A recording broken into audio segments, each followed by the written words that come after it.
right. Good morning, everyone, and thank you for joining us for today's Urban Ag Hour. We are so excited that you were able to join us this morning and hear from an amazing speaker today. The Urban Agriculture Production Small Scale and Beginning Farmer Program is partnered with USDA NRCS and FSA to offer this series, and today we will hear from Zach Brooks, the owner of the Arizona Worm Farm. I will now hand it over to you, Zach, and you can take it away from here.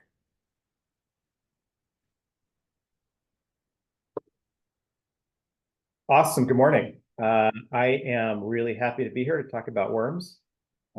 This is a lot more interesting for you and more fun for me if you guys ask questions. So as we're going through this, if there's stuff you want to know about or talk about, feel free to pop into the chat or raise a hand or something like that, and I would be happy to respond.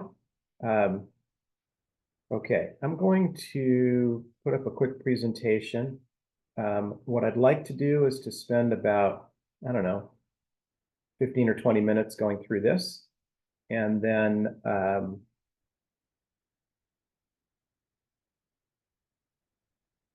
answer your questions. Sorry about that. I'm a little technology challenged. Okay, so can you guys see the main screen? Okay, so Arizona Worm Farm is a 10-acre exercise in sustainability. We initially planned to fund the farm selling fruits and vegetables. We found that that was a challenge. We were good at growing worms and making compost, and so we've used compost and worms and castings both as a driver of revenue and as a driver of organic growing on our farm. We have a bunch of fruit trees, and we grow a lot of fruits and vegetables, mostly for our own consumption, although we sell some of it at the farm. We have a special inchworm. Okay, that was just for me. Why worms? If you're growing anything of any kind, you really want worms as part of the mix of your soil preparation. What we're trying to do at the worm farm is not unique, and it's not particularly innovative. Nature's been doing this forever. If you imagine in your mind the most lush place you've ever been, it's probably a forest of some kind. And nobody's in a forest tilling the soil or adding Miracle-Gro. Nobody's spraying herbicides or pesticides. It's all at a cycle of what soil scientists call detritus, the stuff that falls down, plus animals that poop or die, and then macroorganisms and microorganisms consuming that detritus and turning it into food for plants at the time that plants need them. And it's really a perfect circle and can be done artificially, so to speak, using compost and castings or worms. There have been a great deal of studies about the benefits that worms provide in the soil. They definitely make the soil richer in essential plant nutrients. There have been a whole bunch of tests that show that vermicompost or worms in your soil will increase your plant growth and yield. They will also naturally suppress disease. We offer this as an alternative to commercial fertilizers, because what we're trying to do is to create a symbiotic relationship between the plants and the microbes that live in the soil. As most of you know, plants will produce exudates, sugars that come out of their roots, that will feed the microbes that are in their soil. And if they're lacking in any kind of nutrition, they'll actually promote the growth of microbes that will produce the nutrition that they need. If you replace that with artificial chemicals, if you use ammonia sulfate or some kind of artificial nitrogen, you'll actually decrease the plant's ability to produce those exudates. You'll reduce its reliance on natural organic sources, and you'll produce a dependence on that artificial fertilizer. So we'll get better growth rates, better crop yields for significantly less money using the vermicompost.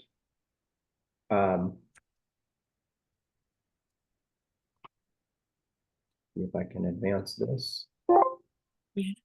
Zach, are we able to put the PowerPoint in presentation mode? Sorry. How's that? On the slideshow button. There we go. Okay. Uh, That work? it should work. It's So a you little look bit at something big. that says benefits of vermicompost for your plants and soil, Yes, and has it filled the screen? mostly. Okay.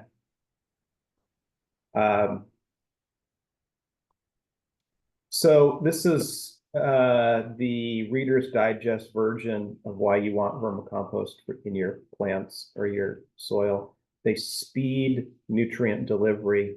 They improve both water retention and water absorption by the plants and their roots systems. It increases the microorganism populations. There's a lot of statistics that show that if you have a healthier plant and a healthier soil, that good microbes will outcompete bad microbes. So your plant will protect itself from pests and disease from the inside out, and the healthy microbes will devour any harmful pathogens. It's routinely used to remediate polluted soil. We did that here on our farm. This farm used to be a cotton field. I'm sure you all know that the way you farm cotton in Arizona is you drench the soil with an herbicide, and then you plant a genetically modified cotton start. It's the only thing that'll grow in that. So for 6 months, we couldn't even get weeds to grow here. We added that. We added worms, we added castings, we added a bunch of mulch, and over a 6-month period, we were able to get the soil to where it was quite healthy.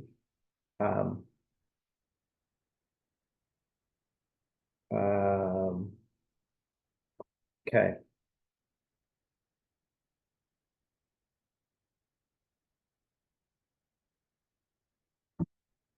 Fertilizer feeds the plant, vermicompost feeds the soil. What we're really trying to do is to put things in the soil that will help our plants grow. So we add 95% organic matter in the form of largely compost, which is high carbon, which will retain moisture, leach nicely into the soil. It provides the structure for the plants, and convert that organic matter into nitrogen, into some flavor of ammonia, which the plants can consume at the time that the plants need it. It's not a commodity. It's definitely something that will continue to enhance the soil. I'm going to show my nerd slide next. See if we can get that to come up. There we go. So we send out for bacteria counts. We have our own microscopes here, and so we look at our compost and our castings and our tea. We're looking for bacterial and fungi activity. We can identify bacteria and fungi and protozoa. What we're unable to do is to provide any kind of counts on that. So we send it out periodically to get counts per gram. And you can see from this that we consistently, what we're looking for is a good level of active bacteria, a higher level of fungi. Fungal growth is really important in Arizona. Just again, because of the dryness of our environment. And so what we're trying to do is to achieve good fungal growth that helps us use water better. And then we're looking at something that helps mineralize nutrients so that they can be available by plants and other soil organisms. I'm going to so I just got a feedback. Are you guys seeing this full screen?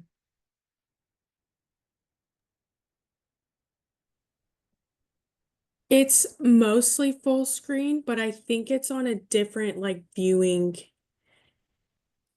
Yeah, one. we're So it's not seeing it, like, we're seeing it in presentation mode where we can see your next slide on the right. Okay. So I don't know how to fix that.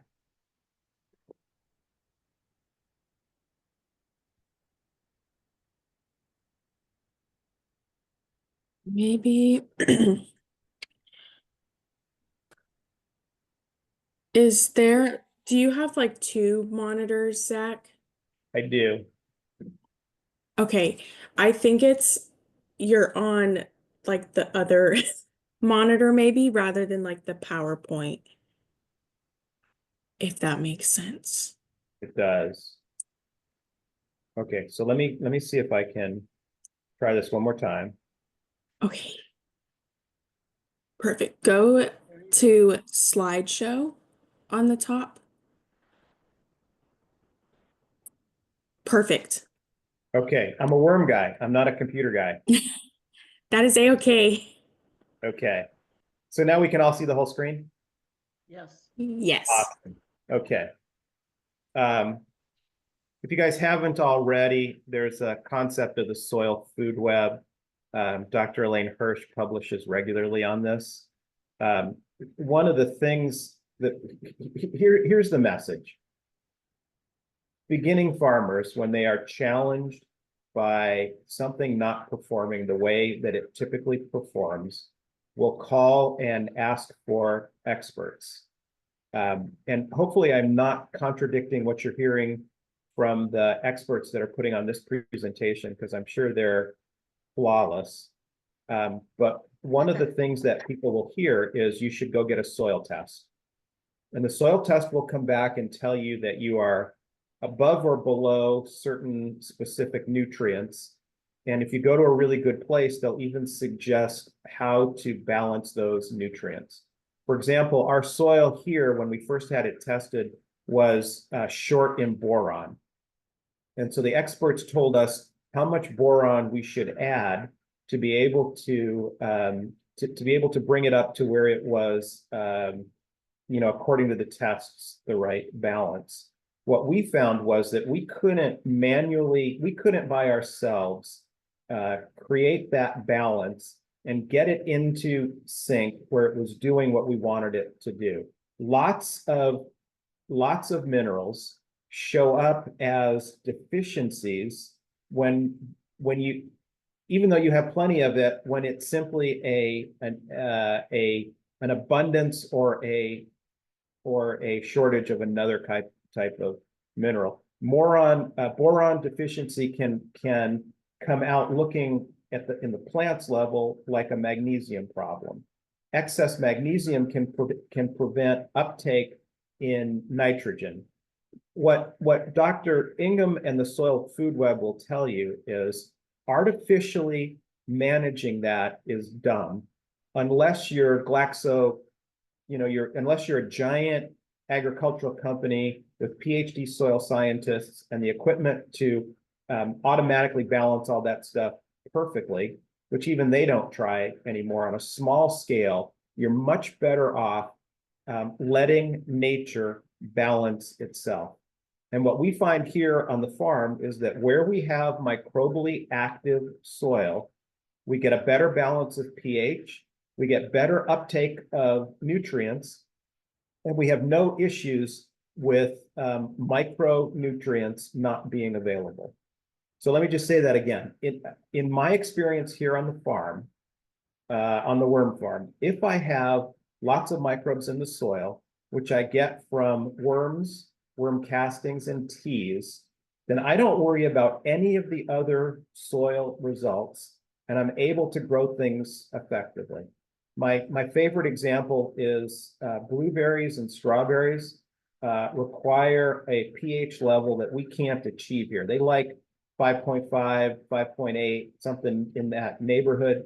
The water coming out of CAP that I'm using to hydrate to water my plants is coming in at a 7.7 or an 8 or even an 8.1 or 8.2.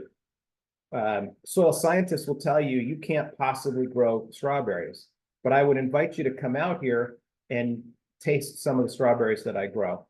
And I believe, and Dr. Ingham's research will tell you, that it's about microbially active soils that will actively balance themselves.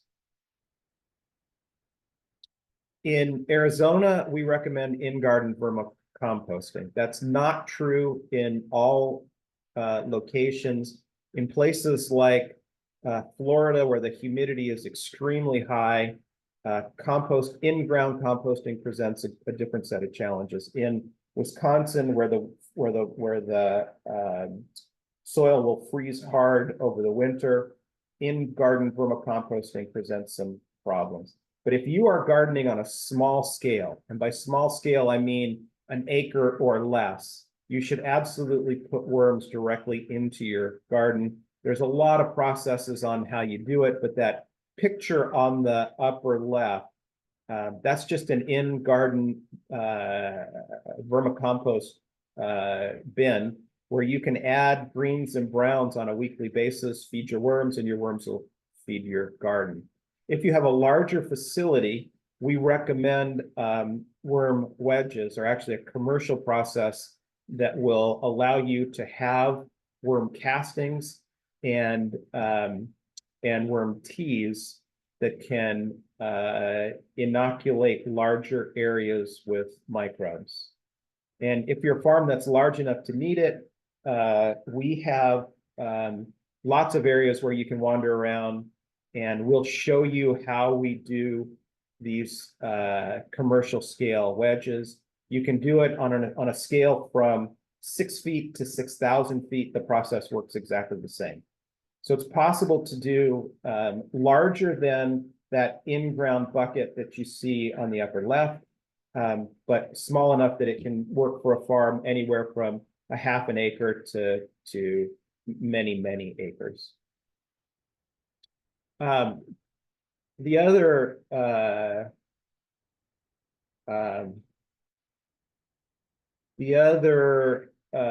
options, a really good option, is to use worm castings tea.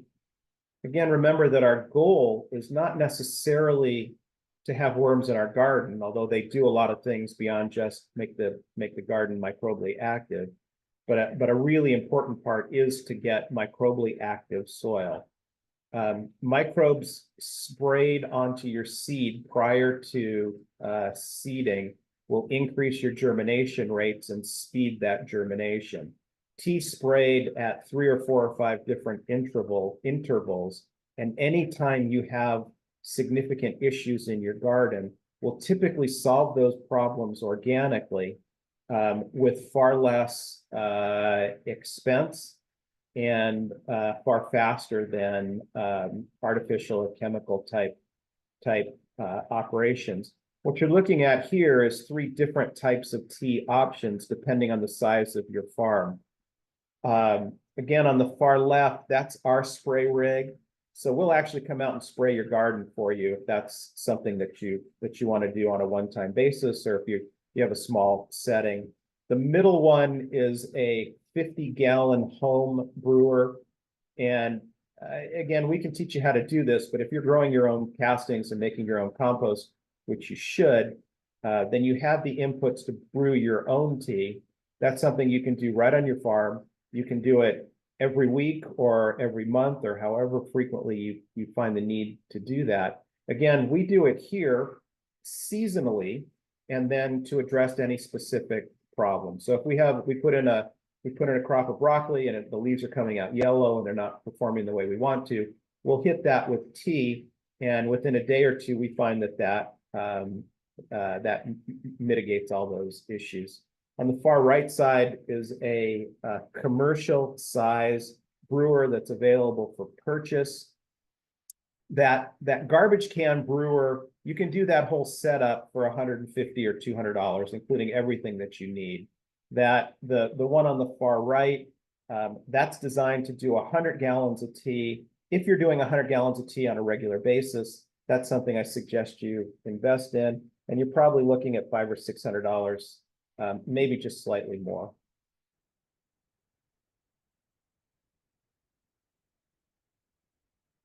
Okay.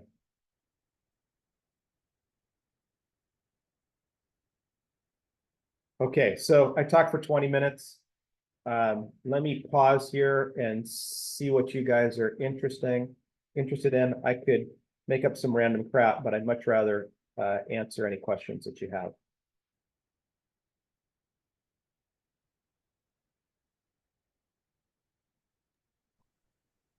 All right. If anyone has any questions, please feel free to type them in the chat, or you're more than welcome to unmute yourselves, so we can kind of have a discussion and learn from Zach Brooks about all the wonderful things of worms and the worm farm.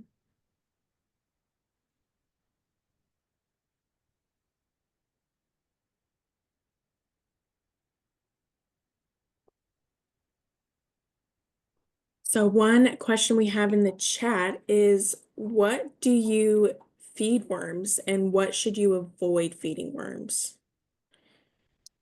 All that stuff you read on the internet about what not to feed your worms is nonsense. Worms eat absolutely everything that anything that decomposes. So there's a lot of advice about what not to do in an indoor bin versus an outdoor bin. But in an outdoor setting, you can feed them absolutely anything. So we feed manures and we feed green waste. We don't feed them meats. And the reason that we don't feed them meats is because meat takes a long time to decompose. The idea that worms don't like meats is nonsense. Worms absolutely like meat. We don't put meat in our garden because as it decomposes, it's going to smell and it'll attract rats. But if you're putting this someplace out on a farm, all of your food waste will be consumed by the worms. We frequently see we frequently see internet recommendations to avoid acidic fruits, citrus peels, tomato juice, things like that. Again, in a small bin, if you're doing this indoors in one of those 10 or 20 gallon containers, then we would avoid acidic fruit. Outside, worms absolutely love citrus. They'll stay away from it long enough for it to break down to where they like it, and then they'll absolutely attack it. The more you like it, the more they like it. So any kind of sweet or fatty fruit or vegetable is ideal. Pumpkins, watermelon, avocados, banana peels, anything that's sweet, anything that you like that they like, anything you like, they'll like. The more you like it, the more they'll like it. White rice after it's been cooked is one of their absolute favorite things to have. Corn on the cob. After you've eaten the corn, they'll eat the cob. They'll eat your citrus. They'll eat your coffee grounds and tea bags, anything like that. So the short answer is absolutely anything in a big environment, fruits and vegetables in a small environment. Awesome. Annie asked, I added worm castings to my garden boxes. Do I need to make worm tea? No. So castings add microbes. You don't need to make worm tea.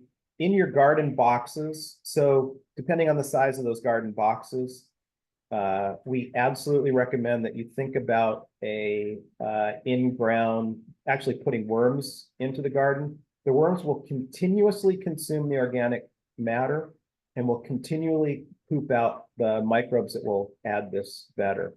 So castings, provide that, provide those microbes. Let me just take a minute and give you an advertisement for the Arizona Worm Farm.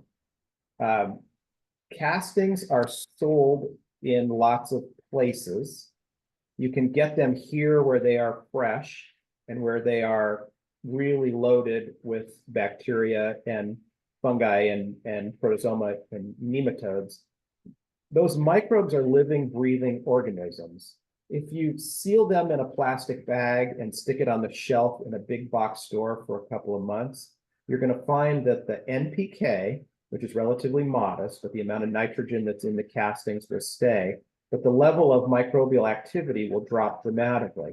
When we look at it under a microscope, we see highly active microbes out of our castings, and we see almost no activity out of castings that you get if they come sealed in a plastic bag in your big box store. So if you're close enough, if you're going to buy worm castings and you're close enough to our worm farm to come down and get them, picking them up on, if you pick up castings here on a Wednesday, it was still in our wedge on Monday. And we can show you that process. It has a very short time from our wedges to your garden. And then those microbes, it's the largest, most robust amount. We use that to brew a tea, which increases the amount of microbes just geometrically. It becomes a very, very large amount of microbes. When we do that, when we brew that tea, the tea needs to be used within a couple of hours. So if you're using castings in your garden and your garden is doing well, that's all you need to do. If you're using castings in your garden and your stuff is not doing well, then you might consider making a tea, and you're going to want to make that tea with stuff that's as microbially active as possible. So that means your own vermicomposting system or something that we got from here. So, And sorry. The next question, can worms eat wood shavings? yeah, absolutely, yes. We balance, so in our large vermicompost operations, we balance carbon and nitrogen, greens and browns.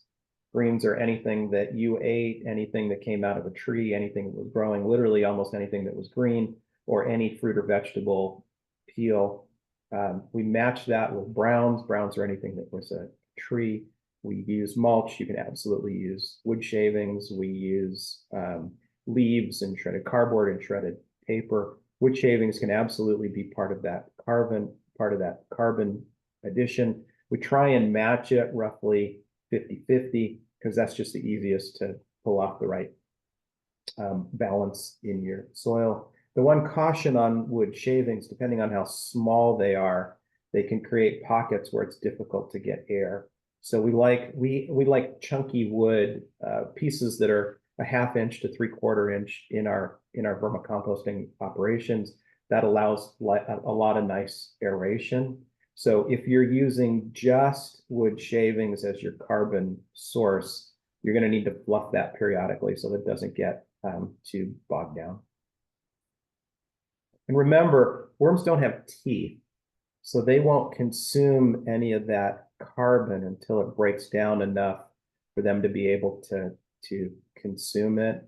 That means that when you put in carbon like wood, if you balance that with greens, with nitrogen stuff, the worms will have stuff to consume as the carbon's breaking down.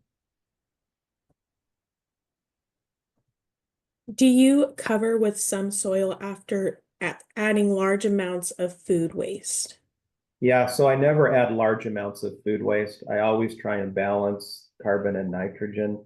So when I'm adding however much food waste I'm adding, I'm covering that with at least that same amount of a carbon source. So so in my composting operations, in my vermicomposting operations, I'm not using any active soil at all.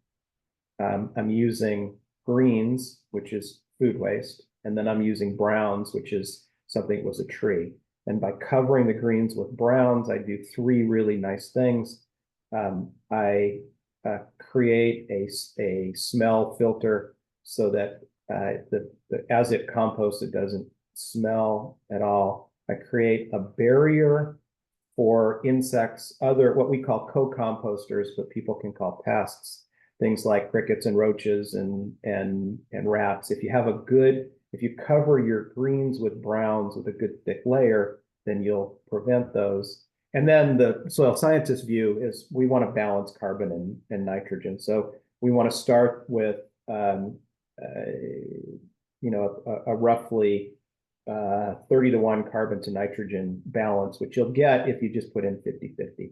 And that'll, because the carbon breaks down slowly, it consumes the nitrogen as it breaks down, and all that leaches nicely into the soil. I will tell you a story. When we started, so we have what we call our food forest. It's roughly 3/4 of an acre, has 118 different varieties of fruit trees, and it's architected so that something will give fruit every day of the year. When we first put that in, again, remember this was a cotton field and the soil was dead. We put down about an inch or two of compost. We covered that with about 12 inches of mulch, but I also dug a trench 1 feet deep by 1 foot wide, and I put green waste, the entire length of the food forest. I put green waste in there, and I added about 20,000 worms, about roughly 20 pounds of worms. And then we just covered it up. And in that case, we did cover it up with a light layer of soil to keep out gophers and ground squirrels and other rodents. And then we just watered it and left it alone for a year. And now in our food forest, every inch is covered with worms. So any place that you go to dig a hole to plant something, it has worms. And we've gotten really robust growth during that time frame. So it's not wrong to cover it with soil, but in our vermicomposting, we do greens and we do browns. So there's no dirt. If you come down here to the farm and you see our worm wedges, you'll see the castings that we screen and what they look like, but there's absolutely no native soil in that mix. Do worms go dormant during the winter, or can you keep them going all year round? Yeah, so worms don't go dormant. Worms sense stress. Too cold is one of the ways that they sense stress. When they get stressed, they'll produce extra cocoons.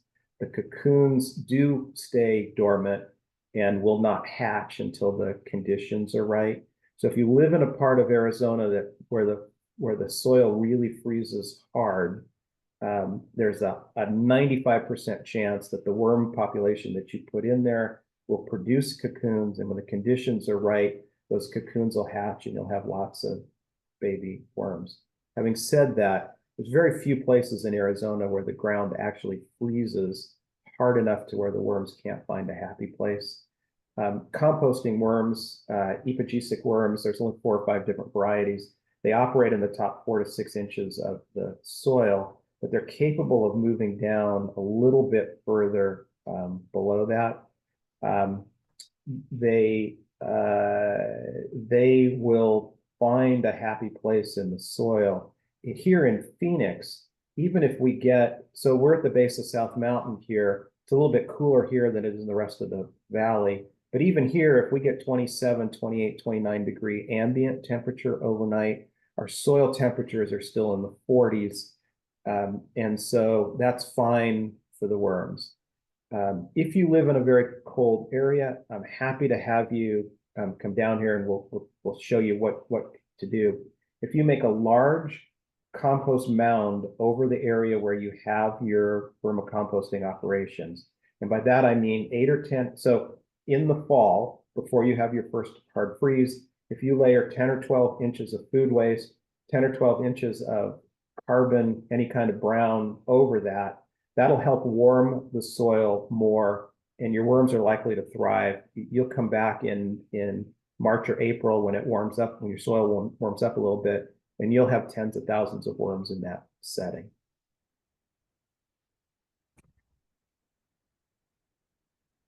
This question, I think it was referring to a past question. But it says 5-gallon bucket and a large immersion blender. I think it was referring to 2 questions ago. Right. So we see food waste. So a good way to if you're producing more food waste than your worms can consume, grinding it up will let it decompose faster and let the worms get to it quite frequently. And so what someone is pointing out here is that if you put those in something and chop it up, that will help you produce a very classic worm food that worms will like a lot. I will say to you that I'm far too lazy to do that most of the time. The difference between grinding it up and putting it in your soil depends heavily on what it is, but it can be as little as a couple of days and as much as a couple of months before whatever you put into your vermicompost system gets consumed by the worms. I've found it to be pretty easy to make that work.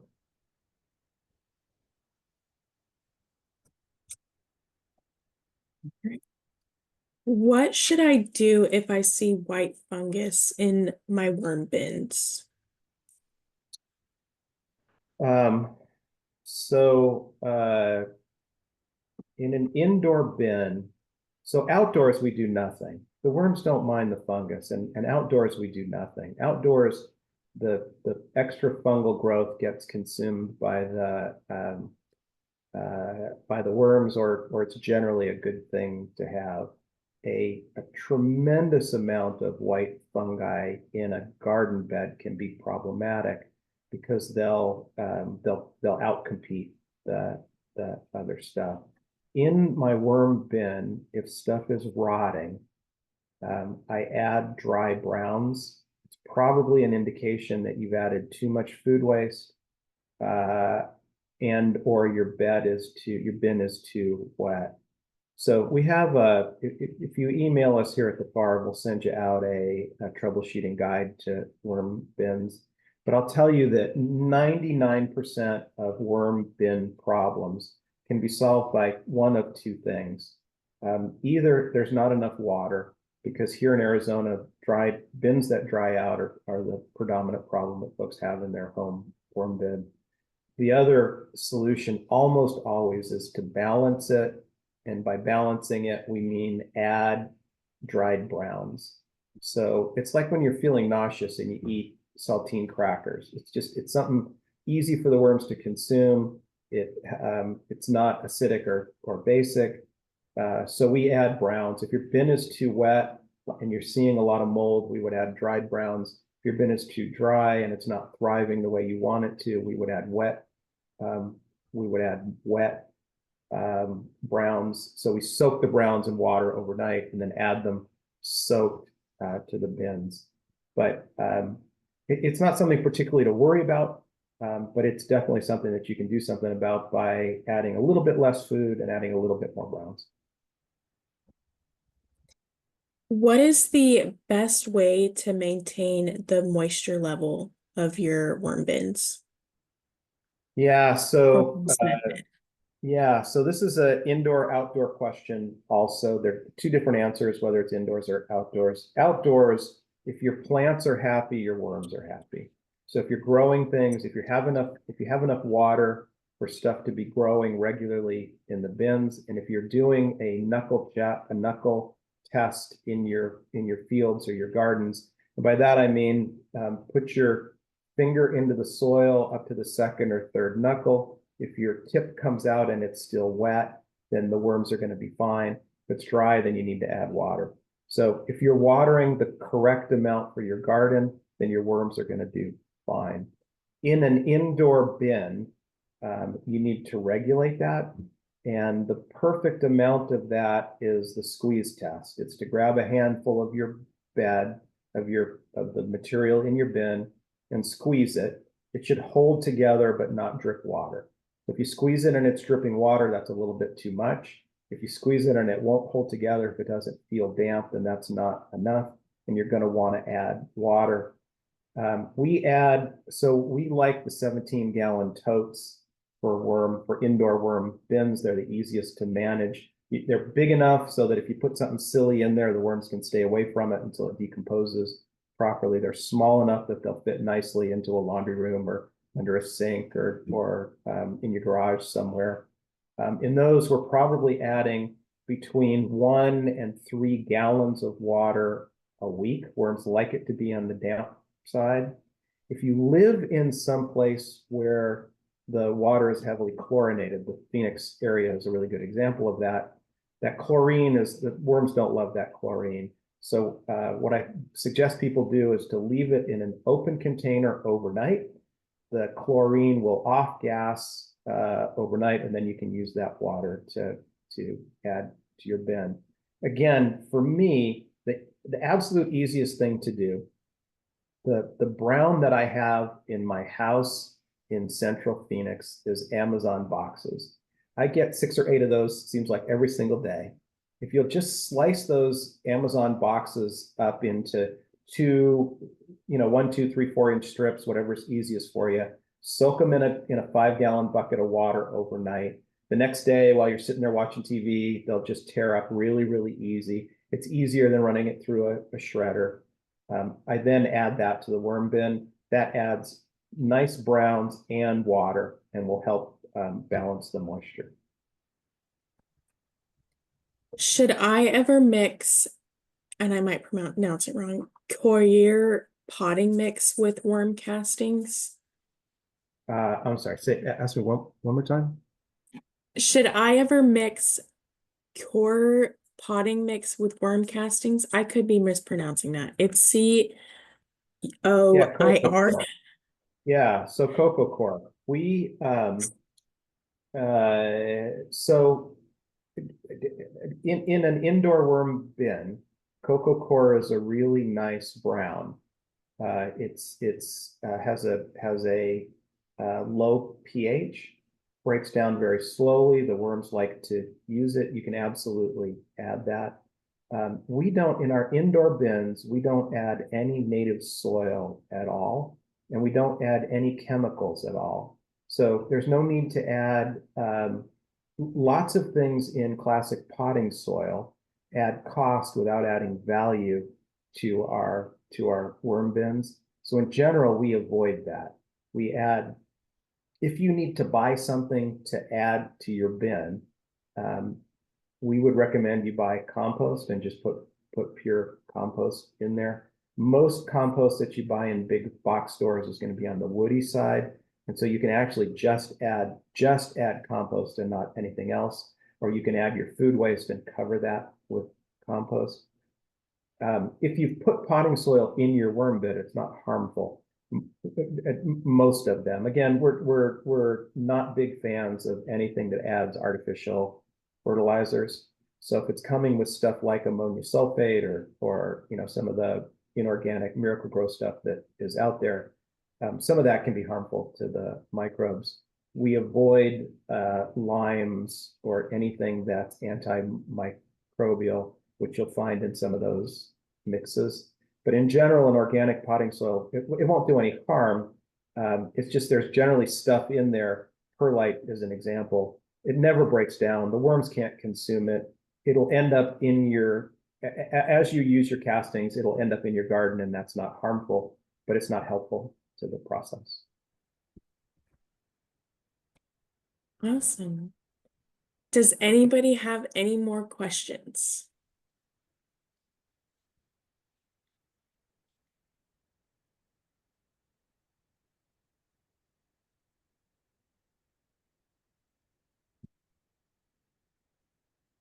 If not, thank you so much, Zach, for this wonderful presentation. We've definitely learned a lot, and we appreciate you coming on. And I would just like to thank everybody for joining in on our November Urban Ag Hour. We still have a little bit more time if you guys have any more questions that you would want to ask. If not, we hope that you enjoyed this Urban Ag Hour, and we can't wait to see you next month. And we really appreciate it. Our survey link is posted in the chat, so we would love if you guys could take a few moments just to take that and tell us how we did.